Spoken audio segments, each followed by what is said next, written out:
I'm Ben Ryman, and this is Behavior Speak.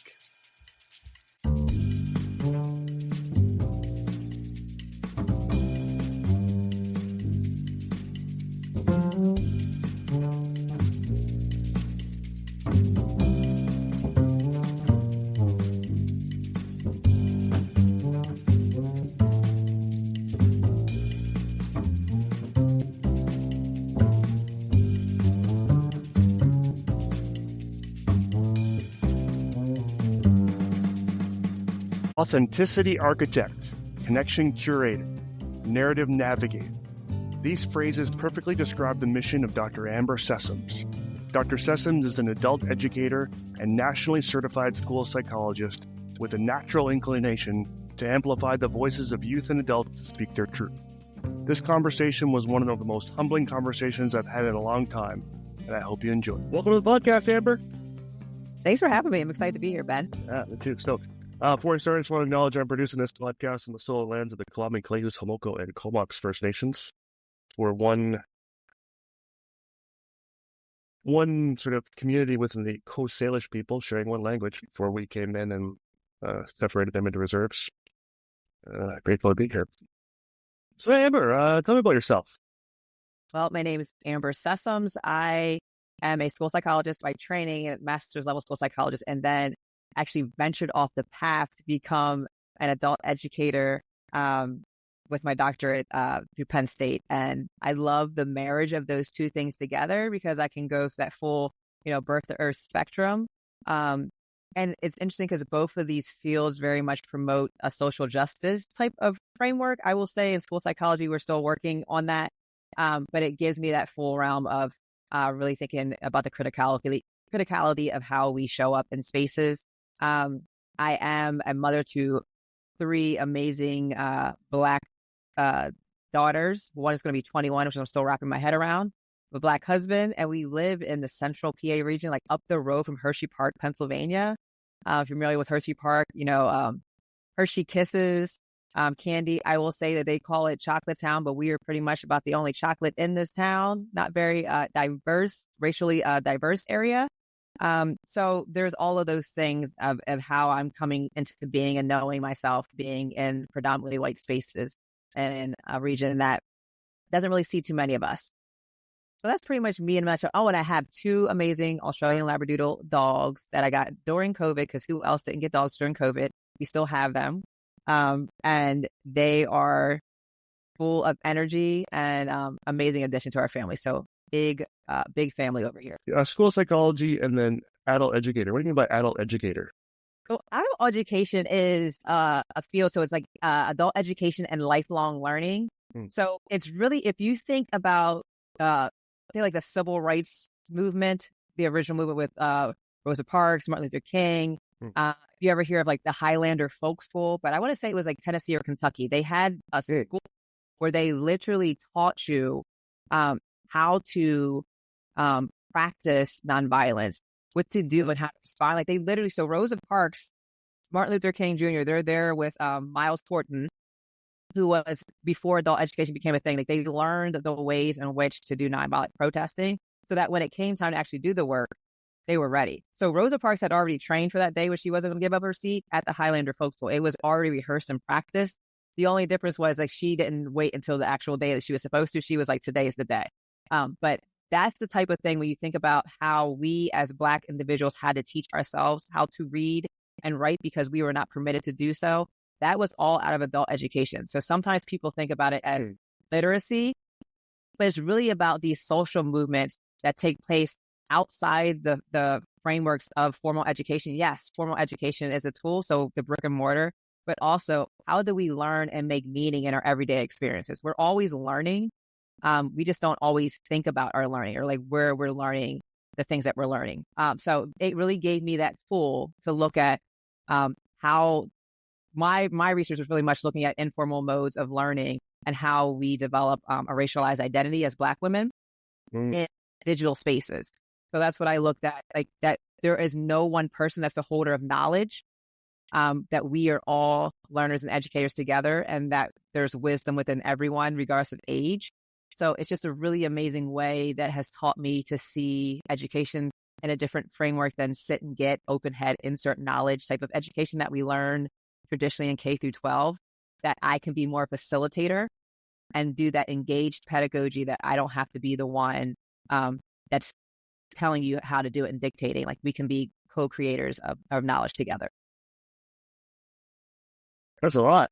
Yeah. Yeah, it's a pretty amazing field. So honored to learn the work.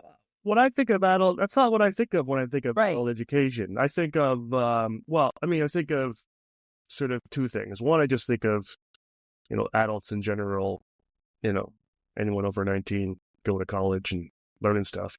But then I also think of sort of, night school or whatever, or, kind of, or something that you might think, maybe more older folks would do, or folks that maybe have lost their job and need to learn a new trade and go to this night school or adult education school and learn some sort of, new certification. But that doesn't sound like what you're talking about. Yeah, I mean, that's the full breadth of it. So there is an aspect of that, but what I studied and how I was trained was more what I was speaking to. Yeah. So, can you tell me more about this Highlander place? I've never heard of it before. I Googled it here. Yeah, did you find it? It actually, I think, within the last 10 or maybe 15 years, they think it was arson, but it was burned. I mean, they had all types of records, but they still do really important work, community-based work, really holding space for people and learning from the community alongside them. And that what we can do a lot of times is, the other thing I think is really important about adult education is that, right, we are not, again, the experts. We recognize the wisdom within the community, and we don't kind of try to come in and just like co-opt the space and say, this is how you have to do it. So they much train, and they're in relationship with those they are committed to working alongside. They're not in service to and thinking that they're better than and trying to, think that diminish people in that way. But yeah, Highlander was really the paramount place where you would learn these skills and this training. But they do have tools on there in terms of the way that they do their community work now. But I think part of it did burn. They lost a lot of their records, but they're still very much in operation. Yeah, I know. I did find their website here. Okay. And, there's a picture here. It looks like maybe it could be that Miles fella. And... Hey, Miles Horton and Paula Ferry did a really cool book together. Like we walked this. Is it? I still have all my books from adult education, but it was like something about we walked this road, but they were in conversation together.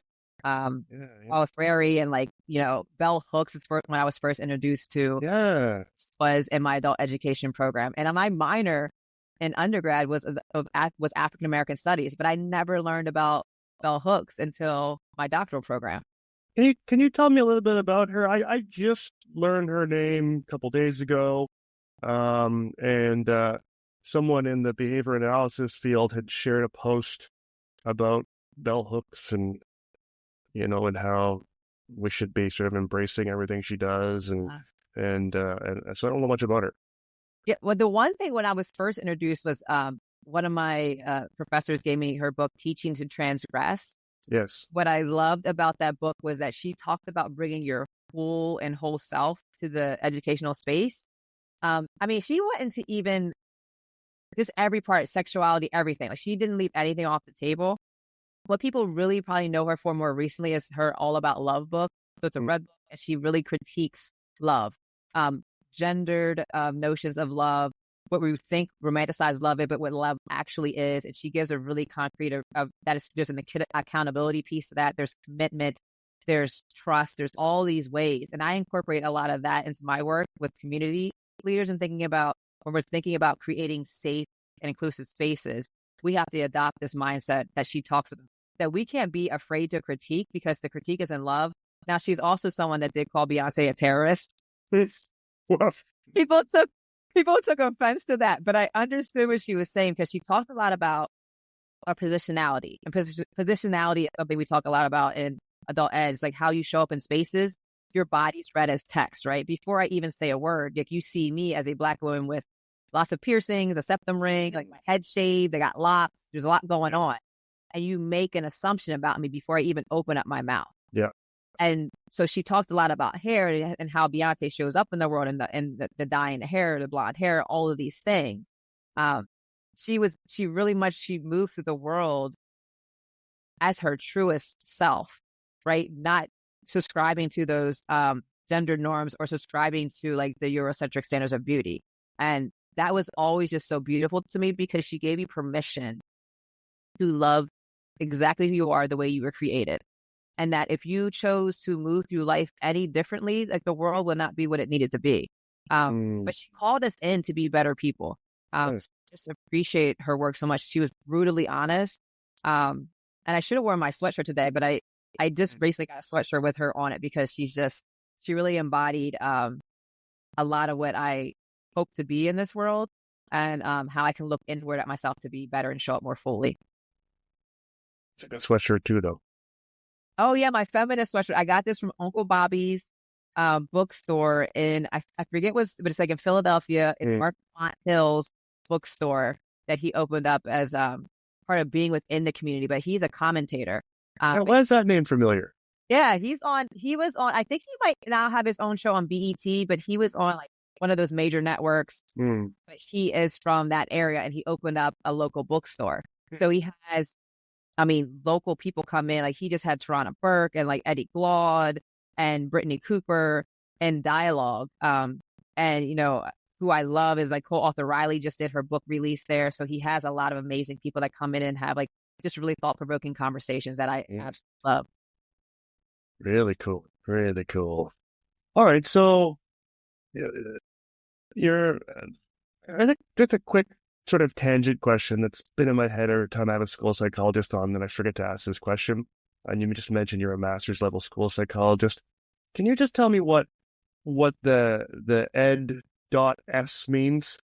Oh, see, it's funny because I actually came out and I'm an MED, and they recently changed that within our state. I want to say within the last 6 years to an ed specialist. I think one of the biggest distinctions that I had to make in school when I was a master's ed was that there were school counselors that also had that master's ed, or like other people, like maybe even more so teachers that had that. Sure.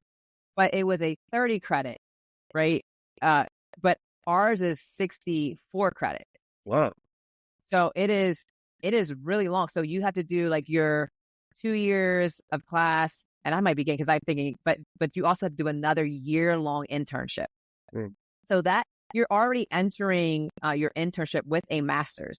And a lot of people don't realize that when they think you're coming in, you're still in your training program, is still in classes, but it's really that year-long internship, which is, if it's a NASP accredited program, is 1,200 hours. So you're coming out of this field with this higher level expertise than you would get with a traditional master's. And it's not always recognized. So one of the issues I had was that they just saw masters and they thought it was just a 30 credit master's. Sure. And I'm like, this is 64 credits. Like this, I need to get some extra, right? Like, respect on that, because it was a lot of work. So there is that specialist where and then it also within certain fields, we can practice independently depending on the jurisdictions and the state licensing. That if I'm grandfathered into our state law where I could practice independently if I was working under a school district. Whereas, that we still can be considered in certain spaces to have that clinical background that we can actually execute some of those things. Every state's different though. But that is one of the biggest things to me, the distinction between like, this is almost, it's like a double master's, right? So this is a significant degree where you have a year-long 1,200-hour internship. That's intense. In it. Okay. And then is your doctorate then in adult education? Yes. Yeah, adult education and lifelong learning. Yes. Okay. And where'd you do that? Penn State. Okay. And what made you kind of get into school psych in the first place, and then eventually adulthood? Yeah, I think, I started out as a biochem major in school because I always loved chemistry. I really loved organic chemistry. It was my favorite thing. Loved organic chemistry. So I took like AP. Love it. And it's funny because my middle child is such a science nerd too. So, and I saw it, like I could see it in middle school, like she was getting really into it, and she would come home. I didn't really like biology, but she would come home and look at the plants outside and like be describing them, and like, but I love that. And then I would say I took a very circuitous route because I did not have a really healthy college experience. I got into really traumatic, abusive relationship. actually dropped out of college. And when I came back, I had dropped out in the middle semester. So I had all of these F's and D's, right? Because I just left. It was just too much. I left. I came back, and I did not know this until probably 4 years ago. But I always remember, I don't know why psychology, but my mentor, my forever mentor, Dr. Rita Smith-Waddell, was a psychology professor. So I remember taking a psychology class, and I was instantly in love with it with Dr. Tae Woo. I loved Psychology 100. That's a make or break for you, because you get the full breadth of psychology. I mean, you're learning the brain. So some people are like, it's too much, and they're out. I was completely into it. So when I came back. If you're a behavior analyst and would like to collect continuing education credits for this episode, you'll need to enter the 3 secret words at www.behaviorspeak.com and click on CEUs. The first secret word is humble. I was a psychology major and absolutely loved it. I had abnormal psychology my senior year, and that just enlightened me. And then I went and I became a therapeutic staff support person. So I was in the schools with students that were having struggles either in school or both, like at home. So I was doing in-home work and also school work. But maybe at school, I was more of an observer, or just if he needed some kind of prompting, I would help. But it was always a teacher's responsibility. Mm-hmm. And I remember sitting in the classroom and thinking, like, this teacher has really poor classroom management skills. Like, she is really demoralizing these students. Mm. I remember thinking, what can I do? I don't want to be a teacher, right? But what can I do to support students and teachers in this way? And I don't know. We always ask the question, like, how do we hear about school psychology? I can't even tell you. I really don't know. I think I was talking to my mentors, and I had a bunch of pamphlets, and I was looking at it. This totally aligns with me in school and what I want to do to help change school systems. And I went back, as soon as I graduated, I went straight into school psychology. So when I went back to school, I did my additional 2 years to get my undergrad, went straight into it and got my school psychology degree. And it's one of the best decisions I ever made. Classroom management, is that something that teachers learn about? Because it seems to be something that all these helping professionals come in and coach teachers on. It seems like something that maybe by now the education system will go, hey, maybe we should, include this bit. That's a good question. I don't know if they formally teach that or not. I know as a part of the school psychology program, we had to do a variety of those, like I'm sure with, obviously with the work that you do, these are the that we had to intensely focus on, but we had to take, ed foundations courses. But I don't know, but that's a really good question. Like, is it they always expect, because us as a professionals coming in to provide the support, we often want the autonomy and the onus to be on the teacher. And if it takes the agency away from them. But it's really interesting the way to think about it, because if they're not learning about it in school, they're not developing the agency to do it themselves. And they're always going to depend on an external body to do that for them. Yeah, I mean, their whole job is classroom management. I mean, that's what they're doing all day long. They're in a classroom, and they've got to teach these kids and have them pay attention. And so, I mean, I know there's way more to it, and there's history to it. I always remember I did a master's. I did an MED in special ed, and I always remember my prof would tell me about how the special education department and the general education department were on the same floor in the same building, and they never talked to each other. They didn't want anything to do with each other. I think general ed didn't want anything to do with special ed. When you take these special education courses, now I never was a teacher and I never took teacher education, but it just seems like, all teachers should just have degrees in special ed. Because it's just so strange to me that we need all these professionals to come in and help the teacher, because the teacher didn't learn to do these things. And, 100 years in, they're still not learning to do these things. So we still need these professionals to come. I know there's other things that school psychologists and special educators and speech paths do, but a lot of it seems to be around this sort of classroom management stuff and sort of teaching techniques for different types of folks and inclusive classrooms and all that kind of stuff. And and why, they don't hear about that at all in their training. They don't hear that at all in their Pro-D. Some external professional has to come in and go, hey teachers, and obviously this isn't how you do it or you wouldn't get anywhere, but essentially, hey teachers, you're doing it wrong. You got to do it this way. Everything you learned is wrong. I mean, I think it's an important point, like about thinking about our training programs. I know we've been talking about a lot about that in school psychology. Yeah. What are we actually told that we should be doing, but what are we actually taught by the trainers? Yeah. And oftentimes the trainers, what I found even in my schooling and what I talked to my colleagues is like they were so far removed from the field. They hadn't been in the field in 20 years. It's, you do the field work and then you go and you become the trainer. But they lost touch with what it was like to be in the trenches. And what they teach you is you can't really apply it in the school system. So they're not really focusing on the system that needs to be changed. And also they are not embodying the cultural responsiveness or the ways in which that we need to be moving so that we don't continue to spirit murder our kids. Like Dr. Patina Love talks a lot about that, or thinking about how we hurt and harm our children.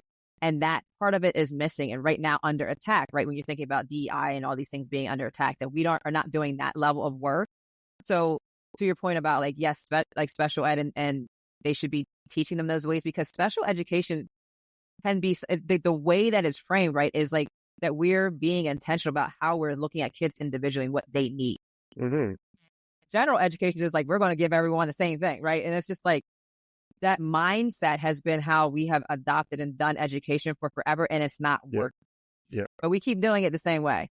And no one's succeeding. No one's coming out being these what do they usually say in mission statements for schools? Global citizens. I love that. When you read these mission statements, it's everyone has the same type of can thing. But when you look in reality what the students are actually learning and who we're producing to put into this world to be caring, compassionate, inclusive individuals, I don't see a lot of intention behind that. I see certain individuals, certain trainers or certain educators in K through 12 that are intentional about that because they've done their own work. But overall, globally, 9 times out of 10, you're not going to run into people that are that intentional or entire school system that's embodied that. And if you are out there listening, please show me the school system and whatever part of this world is being fully inclusive, because maybe I'm going to move my family there, because that's what I'm looking for. What school system as a whole is really embodying that inclusive excellence? Mm-hmm. Yeah, I was going to ask that if you knew about certain countries that are sort of, doing it differently. I've done enough work on that. You often hear, my guess is maybe somewhere in Scandinavia, because you often hear about how the Scandinavian folks do things differently. A big part of it is because they've created systems where the peoples of these countries are perfectly fine to be, taxed heavily. And that's normal. I remember, I think it was in Iceland or somewhere, and hearing about how, whenever someone has a baby, right away they're given a crib, right away they're given a year's supply of diapers, right away they're given all this stuff. It's just the norm. It's just, that's how it goes. And I've heard sort of about other, there's the nursing homes in Denmark that are set up like little villages, where basically they look like regular sort of streets, but they're enclosed. So people can't people have wandering behaviors, can't escape into the forest, they get hit by a car, go missing. So it's an enclosed city, but folks can literally walk to the hairstylist, walk to the restaurant, walk to the shops and whatever, just like they would have done all their entire lives. But it's all within this complex of a nursing home. And they're super cool. That's where I want to be when I lose my mind. And people are happier. There's no behavior problems, and people live longer, and all these sorts of things. And it makes me wonder, is it, just like you asked, is there a school system somewhere where school psychologists and school counselors and all these other folks are kind of obsolete because they're doing it right? Yeah, it seems very human-centered. It's what I think is missing, right? Especially in me being in America, is that we say we care about children, but the evidence speaks vastly against that. And you see other systems, other countries, and I can't remember but the Maasai people, where their question is how are the children? That's where they start, right? And if we look at within the American system, how are the children? Like, is that the barometer? When I see these other countries where they're being human-centered, where they're seeing the humanity of people and it's unearned dignity, I think there's something to be said for that we have a lot of learning to do in this country, and the brokenness that we have, and how I am because you're not. I have to other you in order for me to have an identity. Right. Problematic. So that I'm not going to do for you. Like in our country, very clearly, like if you think about Flint, Michigan, as soon as they racialize that and they show that was predominantly Black people that were suffering, they stopped supporting them. The minute we racialize anything in this country, all support stopped.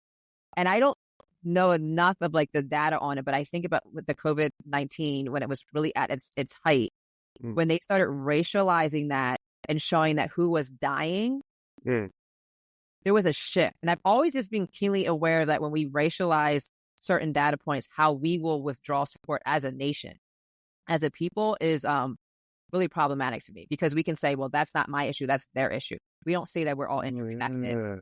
So that is highly concerning to me in our American culture and other parts of the globe too, that have adopted this very much white supremacist culture of it's about me, very individualistic and not collectivistic. Well, yeah, and you wrote an article about this, didn't you? Oh, did you read that? Well, I read a little bit of it. It's heavy. It's a little heavy. Yeah.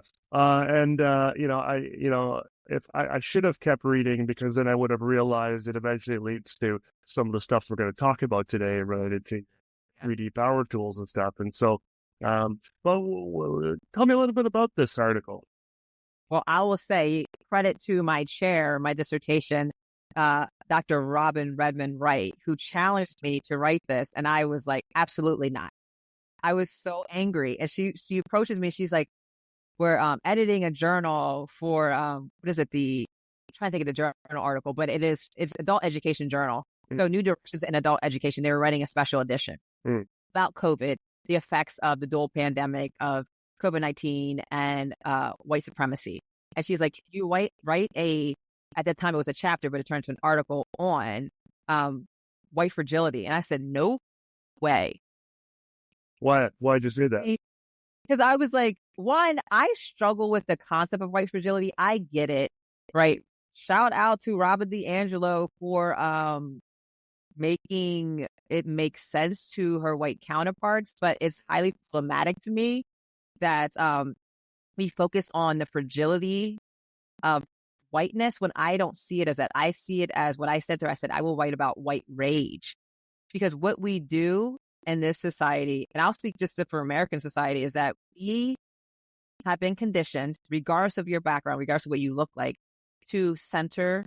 This is why we call it white supremacy, not you as an individual white person, but just the societal norms. And anyone that knows me knows I don't like using norms. I don't like saying norm, because I have like some very rooted history with Norm being a leader and not being a visionary leader and doing status quo work to harm other populations of children. But I think about how we're all conditioned to appease and align ourselves with as close as we can get to whiteness, right? Me as a Black woman growing up in Central Pennsylvania, you have to work 10 times as hard to be seen. You have to be professional. You have to be articulate. But what's the barometer? The measuring stick is whiteness. So I'm trying to align myself and box myself into this caricature of myself. And it's harmful to everyone, even to white males, right? Like white males feel like they have to be toxic masculinity, like all of these things that we're holding the standard to, and the standard is hurting us all. So when she said that, I said, I'll write about white rage because it makes more sense to me. I see how that shows up. And what we try to do is appease and comfort so that we don't get the rage, right? We don't get the tears. We don't get the backlash. We don't get the right to know orders. We don't get the storming the Capitol. We don't get all those things. I said, I'll do that. And I'll juxtapose it with Black love. And she's like, whatever you want to write, Amber. So I wrote about that, thinking about reimagining our democracy. So really influenced by the work of Eddie Glaude and his books that he was in relationship with and talking with, even though he had been dead for so long, but with James Baldwin and being in conversation with James Baldwin and think about how would he see the world today. James Baldwin loved this world so much that he said that he's like, I love it enough. I love America enough to critique her, right? Because we want America to be better. So thinking about the critique, thinking about what a democracy really means and practicing collective liberation is what I was trying to convey in this piece about. It's also because adult education is grounded and rooted in social justice. So I was calling us as adult educators to task and be like, we have to do a better job. We say we're about this, but are we really? Mm. So she got all my rage and all that, even like, it was like a righteous rage for me, but I was so angry writing it. But I'm glad I did. But usually I'll write something and I never return to it. But I remember a colleague was sending me excerpts or just quotes of what I wrote. And she's like, you said it. You said that. And I was like, I don't realize what. It's out there now. So it's open, and I made it open so anyone could access it. I wasn't trying to hide it. Like, it's accessible if you don't have access to journals. I know a lot of people don't. That's the thing about adult too. We want to make it accessible. So the title is The Work of Bearing Witness to the Dual Pandemics of COVID-19 and White Rage. But it is a journal article under Wiley. Yeah, I mean, this white fragility thing, I didn't read the book. I probably won't now. It could be helpful to you. It will to me. I struggle with the term because I feel like, and I say I didn't read the book, so there's probably more to it. But I like this line that you quoted, someone named Love. Dr. Bettina Love. Yeah, and who states that white fragility legitimizes white people's belief that they are powerless as they continue to benefit from and consume unearned privileges, positions, and power. So basically, I feel like it just gives white folks an excuse to be ignorant. And that's it. That's a privilege, right? To have the gift to be ignorant. That those that have been historically minoritized do not have the gift of. We have a very clear mindset and lens of how we see the world because we see the world into totality. I almost think it's like a sixth sense that we have. And it's really detrimental to people that have been coddled and protected that don't see how they've benefited to not have that lens. It doesn't. It's really harmful to you developing and evolving as a human being. So I feel like there's like this de-evolution. Like, we're not going in a direction like advancing as human beings. Like, we're going in another direction.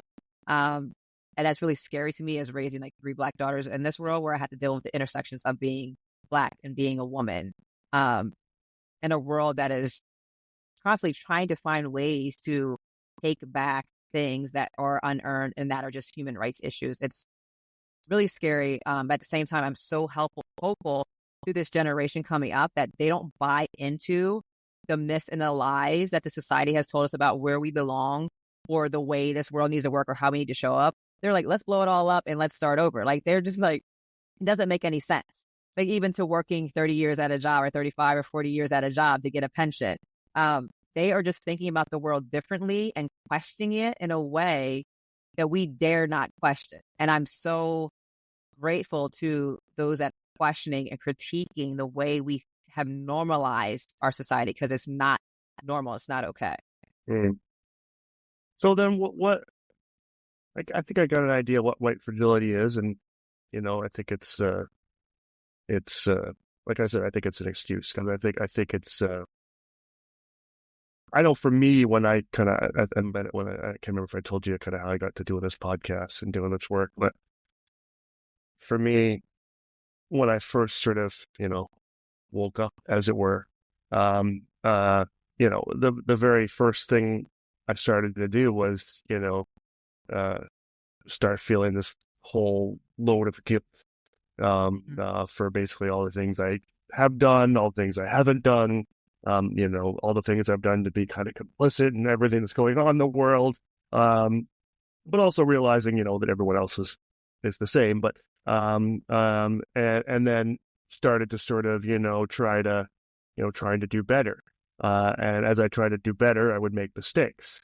Because you're a human being. Right, yeah. And as I make mistakes, I'm having interactions with, folks that don't look like me, and their reactions to my mistakes aren't what I want them to be, or what I expect them to be, Like, I expect to be able to, do something wrong, and then say sorry 100 times, be forgiven, and move on and make the same mistake again tomorrow, sort of thing. Whereas one of the early lessons I got from a mentor, Dr. Nasia Cerinthione-Lisi, who's a behavior analyst in Chicago, who kind of did this sort of workshopping after the George Floyd murders.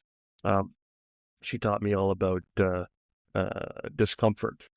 Yes. And embracing discomfort, and that when you're feeling discomfort, it's an opportunity, not something you should hide from. And I feel like white fragility is sort of this, and again, I don't know what the definition of it's supposed to be because I didn't read the book or anything about it. But I feel like for me, white fragility feels like taking that discomfort and running and hiding from it, and basically saying, I can't do anything about this. This feeling is bad. I should put it under a rug and kind of move on. But then I don't learn anything from it. Yeah. It's like that maladaptive, like self-soothing, right?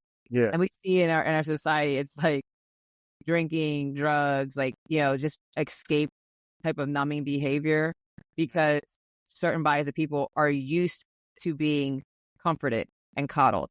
So when you speak to discomfort, right, you were taught in very like implicit and explicit ways, like your comfort is first and foremost. Yeah. I am taught the exact opposite, simply because like what I look like, that I am constantly navigating discomfort.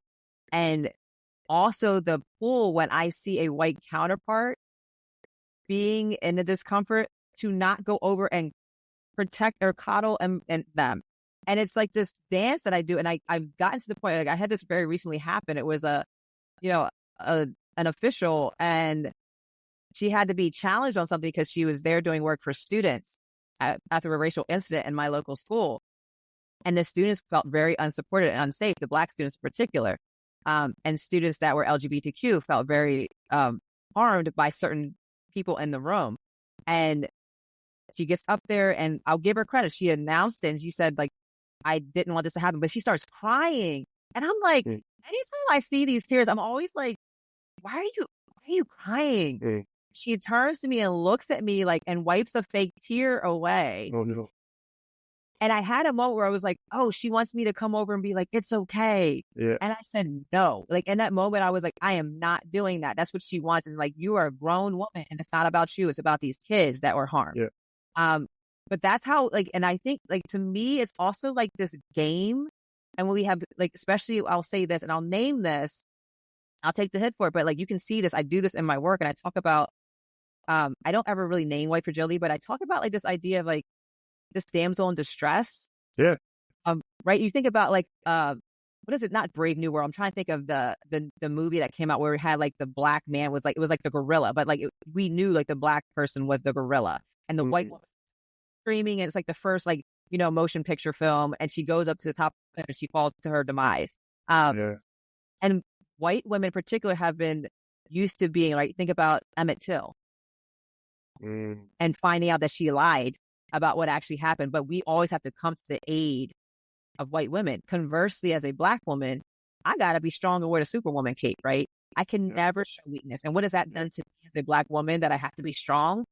But it's also harmed to white women where they feel like they don't have any agency, and they have to, try to get their needs met, and like they're not a damsel in distress. And when I can have meaningful conversations with white women and they can process and name that, they're like, oh my gosh, you're right. Like now I see that there is this kind of like game that's being played and you don't even realize it. And it creates this awakening where like take your agency back, which is why like third wave feminism, where the women are just wearing whatever they want and showing whatever they want to show because they're taking and affirming their agency back, has been such a movement, because for so long they thought they had to operate in this way to be seen or to be heard. And I'm like, you're grown. Like, you're grown. Like, live your life. You can also do hard things. Like we tell kids they can do hard things, so can adults. But I want to get out of this notion that Black people or people that have other identities that are not affirmed in society have to experience this type of trauma and normalize it and think that it is just how it's always going to be, because we don't see white people ever making space for us. And I'm like, that's a problem. Like, to me, that caused me a lot of harm. And I want to create a world where I can be the full expansiveness of who I am. I can take up space unapologetically and be authentically me. And what that does, it gives other people permission to say, like, wow, she's showing up how she wants to show up or how she authentically and truly is. I need to do the same. I can't wear this mask. I can't think I have to show up this way. I'm going to show up as me.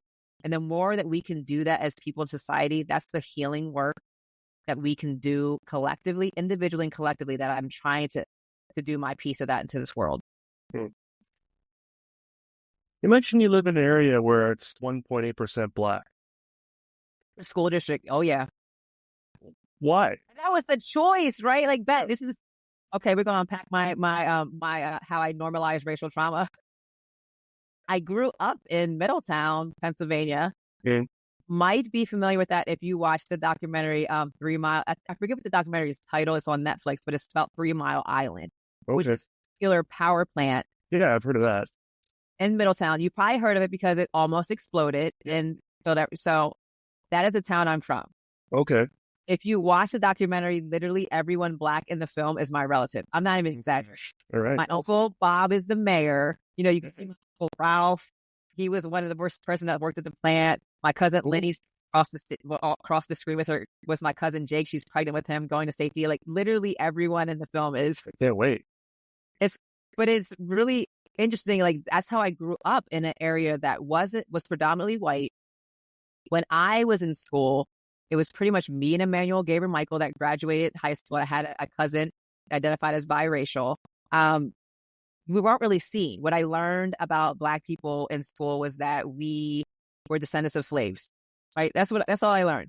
There wasn't ever like the full breadth of like who Black people were. I never had a Black educator until I went to college and met Rita Smith Wade and she changed my life. But that was my experience growing up in pretty much a family unit that was mostly consisted of Black women who had to be strong, right? Who were a lot of times the breadwinners who couldn't depend on no man, like, right? Like all of those things that I learned and adopted. But I also grow up in Pennsylvania, where Pennsylvania is the worst in the nation for the opportunity gap. We are the bottom. What do you mean by that? So the opportunity gap being like students that live in affluent areas are predominantly white areas. They get the resources and what they need to thrive, as opposed to districts, because we have about 501 districts in Pennsylvania. The districts that don't get what they need are predominantly Black and brown and impoverished areas. So rural communities, I mean, they don't even have access to internet. That is still happening in 2024. So these are the kind of things that we have in our state. And it was the third worst before COVID, and now we're the worst. So the thing that I told myself, and I didn't like process this like intentionally, it's like really unconscious, was like, I want to go into a good school district. Good being in Pennsylvania, and probably like pretty much a large part of the country is predominantly white. The second secret word is identity. This is like the ways that I normalize, like, what is it to, so you have this choice you have to make as a Black parent in areas like this, where you're like, I want my kids to go to quote unquote good school. Sure. But then I'm going to sacrifice their racial identity. Yeah. And they internalize and hate themselves because I want them to be around, be in a good school. As opposed to like if I go to a school where they can see themselves and be affirmed in who they are, it might not necessarily be a quote unquote good school. So then it brings the question, like, what is a good school? But in Pennsylvania, that was what I internalized. So I made the conscious decision with my husband, like, we're going to come to this area to be in a quote unquote good school. And I look back now that I normalized that I survived. I was fine. Yeah. I was club president. I was honor student. I was AP this, AP that, like scholar, like athlete, but I really wasn't fine. There was a lot of harm in a lot of ways that I internalized racism and thought that I was ugly and undesirable and that my skin was too dark. I was called Blackie and Darky. All the ways that I normalized it, that I didn't process it and unpack before I unconsciously made a decision to move to this area, that I wish in hindsight, I would have thought about more fully about what my children deserve. Can be fully celebrated for exactly who they are. which isn't the case in a predominantly white school, Yeah. right? So there's a lot of harm that comes out when you don't ever see anyone that looks like you. What do you do about that? How do you create those opportunities? Do you now that we've been here 16 years, do we now say it's time to go, right? Like all of these things that there's these challenges that we're having now, family, that if I had done that work earlier on, we wouldn't be in this position. So, yeah. Yeah. Well, that's a tricky, I mean, I get the decision. I mean, you want to go to the place where there's the resources. You want to go to the place where there's opportunities for academic growth and scholarship and, and sort of, preparation for the world and maybe being in the predominantly Black district. You might not have that, but I guess you could have that though.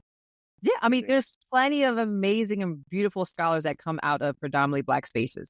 Yeah. But we diminish the Black educator, right? Like we diminish all of those things. The Black community, we distill it down to sometimes resilience or just like criminalization of Black people. That I had to learn how much of that did I adopt? Because I grew up being like, you have to separate yourself. Like you're not one of them. So there's this idea of like bourgeoisie Black, or like that you're like this higher level Black and you're not like them. So you're always trying to find the ways to separate yourself from the stereotypical Black person. Yeah. And that's harmful because there is no one monolithic way to be Black. We all take up space. We're all here, but you are conditioned to be like, I have to show ways that I am safe and I'm not like what you think of Black people when you see me. So I have to perform in a certain way so you feel safe around me. Or I had to put myself in an area so that my kids won't be seen like that because they're just going to be lumped in. All of those things play at you and you don't really realize it until, hindsight's 50-50. So like I look back and I'm like, man. And I remember my chair saying to us when we moved, we were building this house and she goes, you sold yourself out. And she's this white woman from Appalachia. Like, no nonsense, Dr. Reverend Wright. And I was like, what do you mean by that? And she's like, you need to be with your people and your community. And I'm like, well, where's my community? Because her assumption was like, I should be in Harrisburg. I'm like, I'm not from Harrisburg. I'm from I'm suburban. Yeah. Like, that's where I'm from. But there's this really space of like suburban Black people have to unpack about like, what does it mean? And where do we belong? Because oftentimes we don't fit in within certain Black communities because we're not quote unquote Black enough. So all of those kind of played into my decision making. And so now my job is to really be intentional about, even if we choose to stay here, is that I affirm my daughters for who they are, just as they are. My youngest especially will talk about her beautiful brown skin and her locks. And I never had that growing up. Like I always was ashamed of what I looked like. So it's beautiful to see that she feels such pride in who she is and wants to celebrate all throughout the year of Black History Month and like, wearing her shirts and talking to her friends about her uniquenesses as something I wish I had growing up. So I'm paying it forward, but I could have made some better decisions, possibly. Yeah, that's you kind of answered my next question already. I was reading some research. I can't remember who it was by. I feel like it was maybe someone I had on the podcast or someone was going to have on anyway. Around sort of the people have done some research on kind of the way things Black families can do at home to sort of, as kind of protective factors for their children in these kind of predominantly white communities and predominantly white institutions, because they're going to be having these experiences.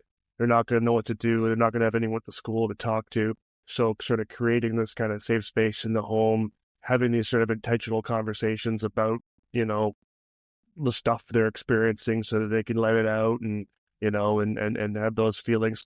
And showing that, it can be, really effective for sort of building, I don't know if it's resilience, I'm sure what the term they were using, in these kids. What are some of the things, because you did know that they were at risk for all the things you experienced as a child and the trauma you experienced as a child being in this context. So what kinds of things, I mean, you've already mentioned a bit of it about sort of affirming, their natural look and kind of ways of being and that sort of thing. What are some other things you kind of do for your kids at home that sort of, can somewhat maybe protect them from some of the harms and dangers of being in predominantly white spaces? I think it's even their exposure. that they can unlearn and disrupt these narratives that we are just still done. Before we went live, we were talking about, athletes, and oftentimes the status. I remember a principal asked me, what is positive about being Black? It was such an interesting question. Hey. And he's like, I'm thinking about myself, and he's like, the benefits of it is like, you're supposed to be like an awesome athlete and like a performer, but those are spaces we used to belong in. So my job as a parent is to expose my children to other ways that we show up in the world, to break down these myths and lies that we can't be in academic spaces. Because sometimes what happens is, like with racialized trauma and stereotype threat, is that we have a choice to make. We're either going to affirm who we are, and outside of this monolithic nonsense of like what Blackness is. So my thing was like, oh, you think you're smart for a Black girl, or you're smart for a Black girl. And then I would question, be like, well, what does it mean? Like, so are Black people not smart? So for me, that, like, because the lie in the narrative is that we're not, or that I'm some exception to the rule. So my job is to disrupt that rule. That rule is that Blackness is bad. So how are the ways that I'm affirming that? But also what I do is I take it a step further and I challenge the school. Like, right? Because I'm a school psychologist and I'm a systems level thinker. Like, I am a very active parent. Like, and right now I'm actually consulting with my district, but I challenge the school on like the ways in which they hold space for children that look like me, that look like my children. So there are things that come up, or like, do they have affirming books? What do they talk about? If there's a challenge where they're talking about something in history class, like, I'm going to challenge that. Or that my child supposed to come to be like, Mom, I don't like this assignment. We're going to have a conversation, because I can build it up at home. And I think I will say Black families are so good at this. Like, we will affirm and build our children up at home. And then when they get out in the world, the wolves will try to eat them up. And it's unfair for us to be like, your only safe space is within the confines of this household. And when you get out there, you got to fend for yourself. My job is to be like, no, what you're not going to do is bully my kid. What you're not going to do is demoralize and degrade and like spirit murder my kid. So I'm going to hold you accountable too, as the one who took an oath to protect my child, to see my child fully. I have to do that work too. It's not for everyone. I have a colleague that says, I don't know how you navigate predominantly white spaces the way that you do, because that's not my work to do. I can't do that level of work because it leaves me so crushed. And I think that is probably the benefit of me growing up in a predominantly white area, that I am able to have those conversations, that I can be in those spaces, and that I will constantly call you in and challenge you to be better, because I believe in the humanity of you, that you can be a better human and you can evolve. So I'm not going to be dismissive and be like, they're never going to change. Once I do that, then I might as well just like dig my own grave, because then I just on humanity. So I have to challenge on both ends, and also build the agency in my children, that they can speak up. So my oldest, when things would happen in school, the one day a student wore a Confederate flag shirt to school on the first day of Black History Month. Oh gosh. And goes up to not my daughter, but like her friend, and she goes, don't you like my shirt? Wow. And so my daughter was like, I'm going to go to the principal, but I said, but don't go alone. Like, you take, so not only like she can speak up and disrupt it, but you have to have people in your corner to echo and support you. Yeah. So that's what I'm teaching them, to disrupt it, or get curious about, like, what do you mean by that? So that's Speak Up Pocket Guide. It teaches that a lot, about speaking up and being curious about what's happening. Those are the kind of ways that I try to get my children to be compassionately curious, call things out in a way that doesn't lead to defensiveness, but brings about an awakening in people that are saying just really harmful things. Yeah. Well, it's handy that you're also the rare mom that can actually go in and consult with the school district on this. That is rare. And it wasn't by choice, but I was, it wasn't asked. So and I'm also the one that, I had the superintendent's cell phone. Like, I don't know why he ever gave it to me, but I'm like, but like, I'm that, parent where I'm like, I want to be a support. Like, I am here because I want to be proud of my district. I want to know that you are aligning yourself with the values that you're putting on this website. And it's out of alignment right now. So what are we going to do to fix that? Yeah. You used the phrase a couple times today. One you just use it now that I haven't heard before. Spirit murder. Oh, yeah. But Dr. Bettina Love talks about that. Yeah. I think she is coming out with a new book this month or something soon. I might have pre-ordered it. But she wrote a book about we want to do more than survive. Basically, we want to thrive. And she's talking about Black students, but thinking about the ways that the education system has harmed Black bodies. And very just like, I mean, and like think about like grotesque ways. Like, and I think about my own experience where I normalized it and thinking about the ways that we have to unlearn that and do better so that we see these children and the promise that they have and we don't squelch that. And that's what we've been doing in the educational system. But you have to get real about the educational system. What was it designed for? You think about, and when you talk about giving respect and homage to Indigenous people, I'm not far from the, they call it the Carlisle Indian School, right? I'm far from that. So thinking about how we wanted to, what is it like, save the boy, like kill the, what is savage or something, some kind of ridiculous language like that they use. The same thing is happening in educational spaces. So like that. It's like, yeah, but it's like the savagery that we have. So we, like, I think about PBIS, I think about Dr. Dina Simmons, who talks about like social emotional learning without basically racial justice and equity is white supremacy with the hug. So we're thinking the educators, and I'm not even going to put my like, so we have to understand that educational system in America is what, 92% white, something like it's high. And if we have a mindset that it is our job to save these children or to make them produce them into these quote unquote good citizens, what is our concept of what a good citizen is? What is our concept of like what our role is in saving these children from themselves? And that is really harmful. So she's talking about like, how do we unlearn that? How do we support thriving instead of just surviving in our students that are just trying to make it day to day? How do we acknowledge the harm that systems of oppression have caused? And how do we like do better, unlearn that? She's a very abolitionist educator on unlearning the systems and building something new that's more liberatory.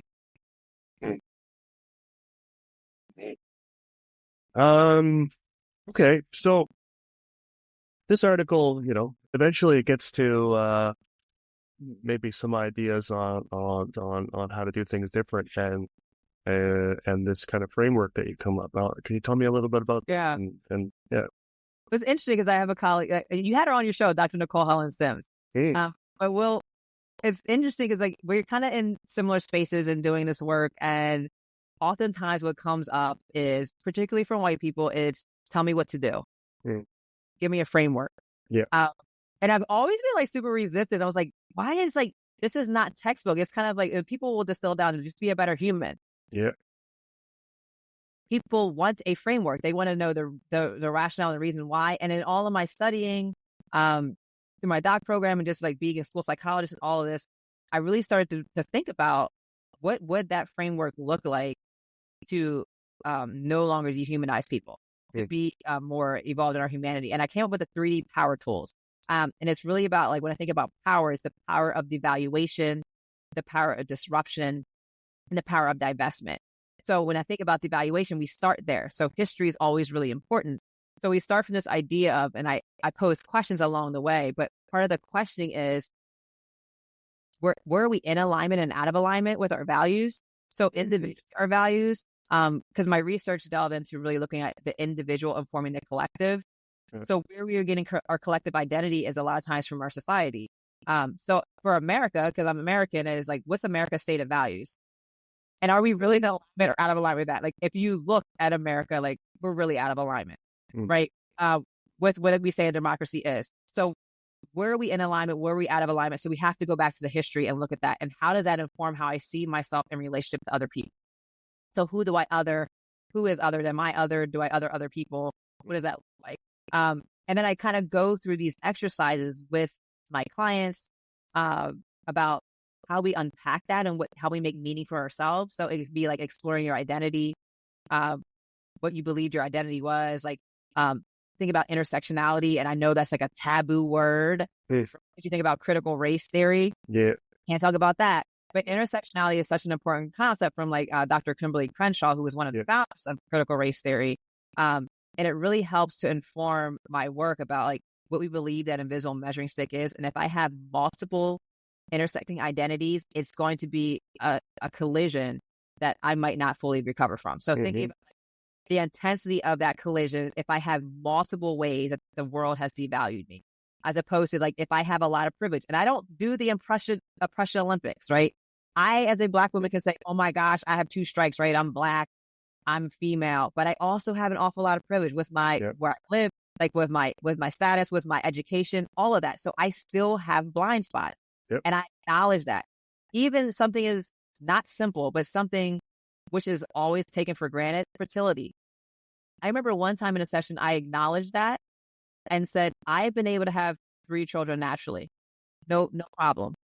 And I remember someone in the session messaged me privately and she said, I am sitting right now in upstate New York alone because I'm here to get infertility treatments. And I just feel so seen right now in this moment because no one's ever spoken or named fertility issues.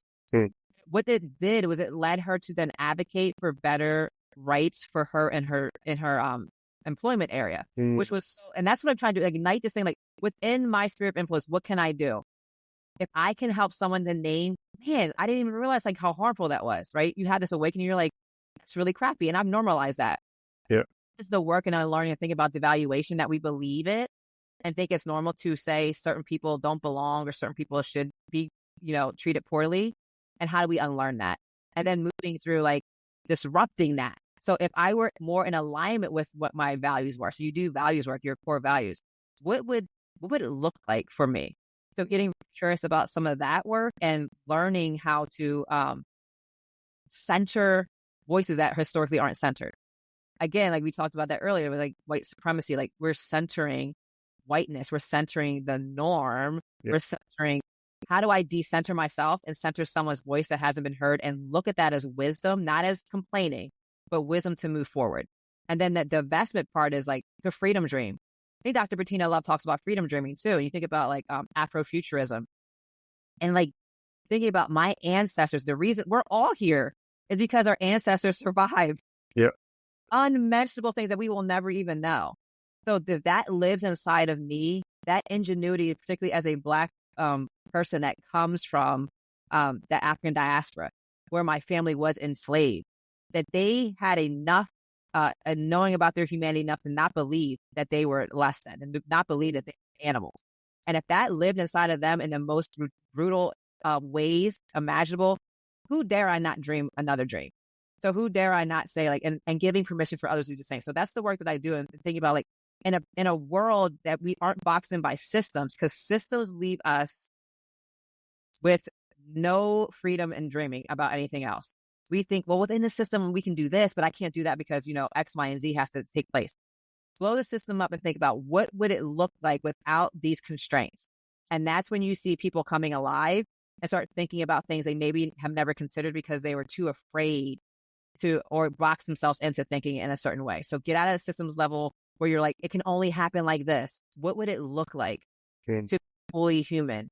To be fully liberated, for our students to like experience themselves in new ways, to even engage in the classroom and talk. Yeah. They just want to talk. Yeah. Engage. They want to be like, can I teach you something? They want to be more experiential in their learning, and they're not usually given the opportunity to do that. So those are kind of ways that I walk people through. And then what I usually found is like they have an awakening. Adult education is a lot about critical consciousness raising, about meaning making, your own mundane everyday experiences. You're learning about like, and unlearning. And then you pay that forward. I'm unlearning this. And like, how do I start shifting and creating a different world that's more inclusive and more beautiful and more imaginative? Yeah. Something I've been thinking more about lately is ancestors. I'm curious because imagine, like you said, this is part of the reason for this framework is because, folks like me are looking for the answers on how to do better, right? And often we're told is that, well, it's not up to, the marginalized folks to solve our problems, that we need to kind of figure this out on our own. But we suck at that. Some of us do anyway. Another generalization, but yes. Yeah. So, some of us do. Doing your work. Some of us need a little guidance, right? And so that's kind of something that you're providing, which is great. I'm wondering about conversations you've had with folks like me, around looking at their ancestry. Because something I've been learning in this podcast with all the conversations I've had, mostly with Black folks and Indigenous folks, is this importance of ancestors and certainly a lot of indigenous communities. There's a lot of ceremony that's built around ancestry and ceremonial activities that folks engage in, medicines and whatnot, to honor their ancestors and the spirits of their ancestors, and that their ancestors are essentially guiding them through kind of everything they're doing. And then more recently, I've heard similar things about the Black community. And there's actually a ton of parallels that I didn't realize between the Black community and indigenous communities around, the sort of even around the structure of the communities with elders and aunties and all that sort of thing, and sort of the different players and kind of how that all works. And really what it comes down to is that family isn't just who's around today. It's everyone going back to the very beginnings. And so much that, I hear about. I see this, and I'm sure this happens in Black communities as well, but I see this more with indigenous folks, that even the way they introduce themselves, is, my name is so-and-so, I'm from this tribe, from this clan, my parents are these folks, their parents were these folks, their parents were these folks, I have aunties over here and uncles over here, and they're essentially naming, like, they're almost kind of listing their genealogy out every time it's like in the Bible, like the begets or whatever, like exactly every time, son of John, son of Sam, son of whoever, yeah. But it's that connection that they're always maintaining with these folks. And it got me thinking sort of about my own ancestry and about how I really have no idea who anyone is before my parents. I never met my grandparents. I met my grandmother, but I never met any of the other grandparents. I don't know anything about their parents, and so on and so forth. I've had conversations in very recent times with my parents about this stuff. They're in their 80s now, and so I kind of want to start getting some of this information now before it's not available, right? And it got me thinking about oral histories and all that kind of stuff. And so there's a real power, and there's a real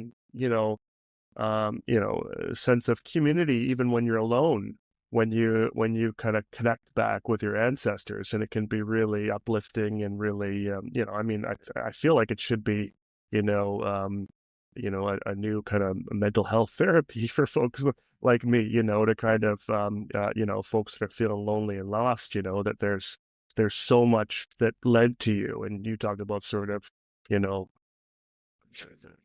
crazy, horrible, traumatic lives that so many Black folks have had, leading up to, your kids being who they are, and them understanding that and making those connections.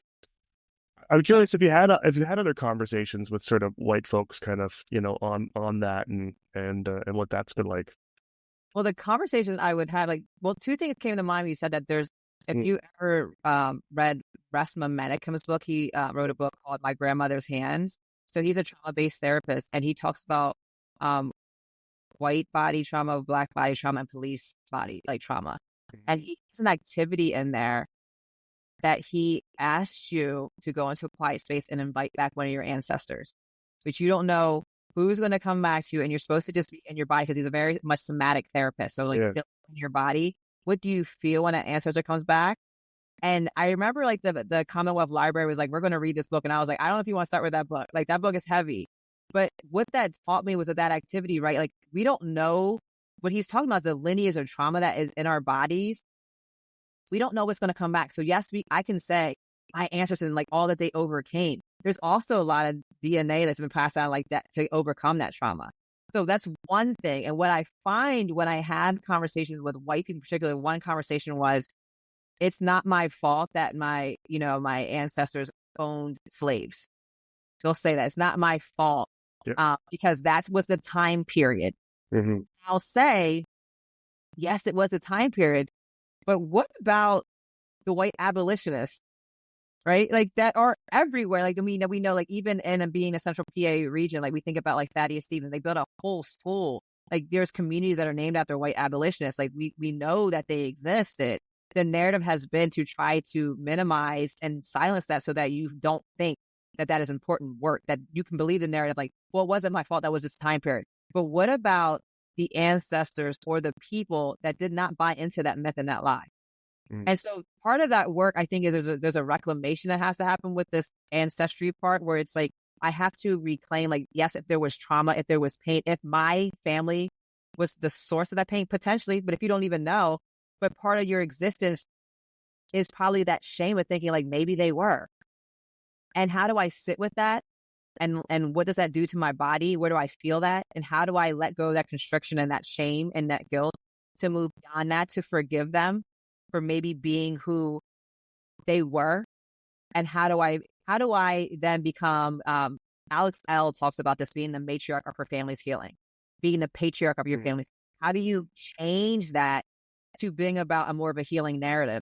And I think if you can't claim that part of it, the hurt parts of it, and sit in that and allow that to like, and self-soothe your way out of that, you're going to keep running up against like, well, it's not my fault, or I don't have any stake in this, or like, it's none of that. But that's usually what comes out a lot, is like, well, I can't help that my uncle or my grandfather was this.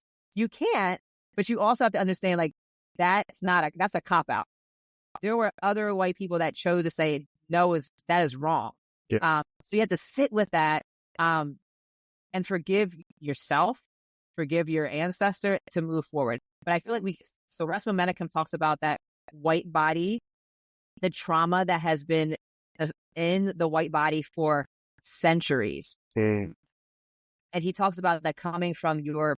And I think I put this in my article because it was just so profound to me, thinking about, we talk about, ACEs research, and that's very recent. Like, if I know I have a really high ACEs score, I'm more likely to die, right? That's very recent trauma. But thinking about generational trauma, what does that do? Thinking about if you have centuries of trauma in a white way, that you're fleeing, persecution and coming to another country, and then what do? Persecute people that look different than you, because that's all you know. So if you can't do that reclamation, that reclaiming, and saying like, all I knew and all my ancestors knew was persecution, and therefore then I'm persecuting and affecting that on other people, I have to do some of that work. And within yourself, I think that's the real healing work, but we can't even acknowledge it, which is why we're fighting, CRT and all of these things, to keep that truth out of the history books so that we don't ever have to heal from that. And look what that's doing in society today. So I just feel like there's a tremendous amount of healing work that can be done if we just get real about what our ancestors, what we imagine that they could have been, and we don't always know, right? For you to not know, I don't know. I don't even know what country, I can guess where my family originated from. But I have to get real about, I can reclaim it, and I can say all that hurt and that pain and all the ways to survive, I can honor that, but I can also find new ways to cope that are healthier and that bring about a better society. That's wild. I've never thought about, and I realize I have to be careful with my words, because I realize one could easily, shift this and try to make it about the white person here. But I never thought about a history of ancestors that were, involved in causing the trauma, and how that can, in a way, be an intergenerational trauma of its own. And I want to be careful when I say that term, because I'm not trying to sort of say I have intergenerational trauma like, Black folks and Indigenous folks. That's a whole other. It's not, but that there is sort of this intergenerational sort of, acceptance of the way folks behaved, 400, 500 years ago, 100 years ago even, and that it actually manifests in me today, potentially continuing to engage in these racist behaviors and potentially persecuting behaviors, maybe not so, macro-aggressive, I guess, but certainly microaggressive, and that just in the same way, folks that have been traumatized, Indigenous folks, Black folks, and whatnot, need to, connect and deal with and forgive and accept that stuff so they can kind of move forward. We do too. That's wild for my brain to sort of think about, but it makes sense. But I could see giving that information without the context of someone then sort of using that in the wrong way. Well, no, I have the generational trauma too, And I appreciate you making that distinction, and being really careful about that, because that is a part of 1619. That opened my eyes too when I read that book, and how they went back and looked at documents of how white people that were persecuted came over to America and were like, we are slaves to England. That's the language and the discourse they used. Yep. To then show the power of how they felt like they were harmed. And what has happened since then to present is we will take language and co-opt it. White people will take language and co-opt it to use for their gain. So civil rights legislation in our state, I don't know what the policy number they're trying to pass, that we are using racist and sexist language, but who they're referring to are white men. Taking civil rights legislation and saying, you're being racist towards white men. And it's always that oppression Olympics that we're playing. So I appreciate you making that distinction and being very clear. Is this is not a one up, who's oppressed more. The point being, there is harm that has been caused. And unless you can name and address that and do that healing work, it's going to continue to perpetuate. And I have to acknowledge that within how my family survived, how I thought I had to survive by being tough and having my armor up and doing all that. It's not healthy. It's not working. And how that leads to diseases and all these things within my family lineage, because we've survived certain things. And how do I unlearn that to have a more healthy generation to come after me? I think is an important part of the work that we're not always willing to engage in. And I think about people that grew up in the KKK, like my husband, and we were in conversation with someone who, he's a part of the KKK. My husband was more in conversation that he was telling me and feeding me later and saying, he thought that was the world, how he saw it, the anger. But there's something within, there's these certain people, and I was one of them, that saw the harm going on around me. And I was like, this isn't right. Right. It's in my family, this is not normal. And he, as a child, and he remembers being exposed and seeing people in the Black church and seeing that and being the joy that they felt and being the way my family is talking about these, quote unquote, these people as being these savages, it's the other way around. There's being so hateful, and these people are joy and love. And that was able to break him out of that. So when I think about why I incorporated Black love into my work and what I wrote was, it's so important. And it helps to dismiss this lie that we are not human beings, that we are these people. We live a life, Black people are it's about community. Sometimes that laughter and that love gets us through the most difficult times. And how do we infuse more love into the world? And the love is not intentionally just for Black people, right? It is for all of humanity. If you look traditionally at Black people, we are not here just for self. We are here to liberate you as well. But the notion is, because we look at things through an individualistic and white supremacist lens, that we think if we say Black power, we mean white power. It's not the same. And we have a very hard distinction, because all we know is that white lens. And we're asking you to be more expansive in how you see the world. And potentially, what could you learn from looking through an indigenous culture, an LGBT culture, a queer culture? What could you learn from how other people see the world? Alok Menachem talks about, not Menachem, Alok is a trans femme and talks about trans people help this world to be seen so vastly differently, because they have changed the whole structure of what do you even think about what it is to be feminine and male, all of it. They have created a world where you question everything, which is scary for a lot of people, because you want to know black and white. This world is not black and white. We have made it black and white, which is causing so many problems. We made it dichotomous. It's not. And if we can just allow people to be fluid and be who they are, we will be better for it. But it's a scary place when we have learned, and this structure and system has been built on dichotomies. Yep. And it's crumbling. We keep the lies going, dichotomy going, and it's not working. And it's crumbling, but at the same time, certain groups are still. Well, it's at least white. You can go down. You're going to go down, but at least I'm going to go down white. That's at the end of the day, have those moments being in this area where people who identify as white look at me as less than, And they might be the ones that I'm trying to serve and support. Like I've had parents say to me, where'd you go to school? Like degrading and diminishing me when I'm helping them get into a shelter. Yeah. But that they're less than because they're experiencing homelessness. But he still, at the end of the day, still can hold on to their whiteness. So they still are. And I think it's such a phenomenon and a very, like, when I think about the greatest lie ever told or like the greatest experiment, it is literally race. It is genius. Whoever created this freaking lie, because our entire existence is based off of this stupid lie. Yep. And it creates such division and harm and fear that we thrive off of this. And I'm like, it doesn't have to be like this. We know it's a lie. Most of us, if we're sane. But I say there's people that believe that they're white. Okay. And they hold on to white supremacist ideals at any cost. And those that happen to be white, we can't have how we're born, but we can do a better job of saying, like, we understand it's a social construct and society is not set up for us to see humanity in other people. So what is my job? To be a better human being so I can no longer dehumanize other people. I think it's such an important work. Like, I'm trying to evolve. And when I get it wrong, and when someone calls me out for getting it wrong, how do I have enough grace to see that they're extending an invitation to me to be in right relationship, as opposed to being defensive and being like, well, that's their issue, or they're so sensitive. Yeah. Like, that is my work, because I'm not trying to get it right. I'm just trying to be in right relationship, and I'm going to get it wrong. And that's okay, because I'm a human being. Okay.